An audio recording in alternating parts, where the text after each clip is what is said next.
شاید ما به سرعت از بچگیمون دور شدیم. کوچیک که بودیم چه دلای بزرگی داشتیم، حالا که بزرگیم چه دلای کوچیکی. کاش دلامون به بزرگی بچگی بود. بچه که بودیم اگه با کسی دعوا می‌کردیم یه ساعت بعد یادمون میرفت. بزرگ که شدیم گاهی دعواهامون سالها یادمون میمونه و آشتی نمی‌کنیم. بچه که بودیم بزرگترین آرزومون داشتن یک چیز کوچک بود. بزرگ که شدیم کوچکترین آرزومون داشتن بزرگترین چیز هاست. بچه بودیم درد دلا رو به ناله‌ای میگفتیم همه میفهمیدن. بزرگ شدیم درد دل رو به 100 زبان میگیم و هیچ کس نمیفهمه.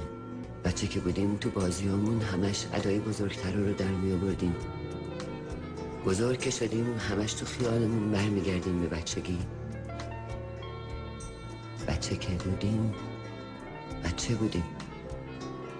بزرگ که شدیم، بزرگ که نشدیم هیچ دیگه همون بچه هم نیستیم.